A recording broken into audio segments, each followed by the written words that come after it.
Que reste-t-il de nous quand on nous enlève le droit à la beauté? C'est par cette question que s'ouvre notre réflexion d'aujourd'hui. Nous passons notre vie à chercher qui nous sommes, mais nous oublions souvent à quel point notre fondation est fragile. En 1981, Nicole Avril a publié La Disgrâce, un livre d'humanité.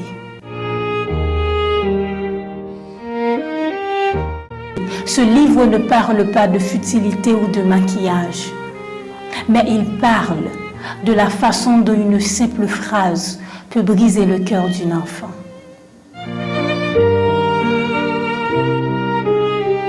L'héroïne s'appelle Isabelle.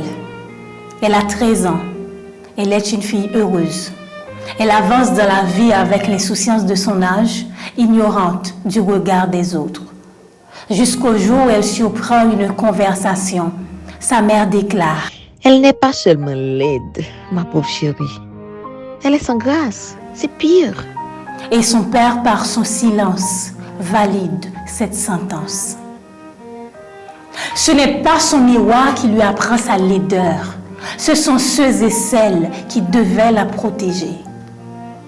D'un coup, le langage devient une cage.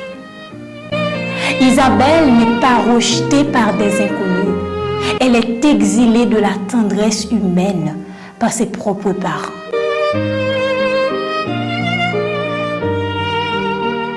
Qu'est-ce que l'on fait d'une douleur aussi immense? Comment survit-on quand on se sent exclu de la beauté du monde? Nicole Avril nous montre le cheminement d'une âme blessée avec une empathie bouleversante. Isabelle ne reste pas une victime passive. Pour ne plus souffrir, elle choisit de s'endurcir. L'adolescente heureuse, lumineuse, se transforme pas à pas en une adulte terrifiante et tyrannique. Sa dureté n'est pas de la méchanceté gratuite, c'est une armure.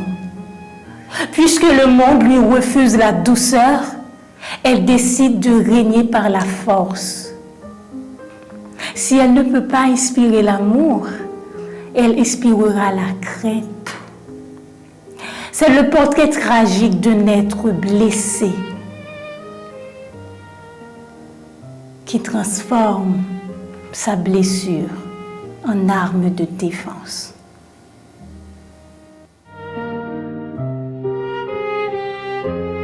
La Disgrâce est un livre profondément humain parce qu'il parle de nous. À l'heure où les réseaux sociaux nous imposent le culte d'une image parfaite, Nicole Avril nous rappelle que la véritable beauté est une valeur morale.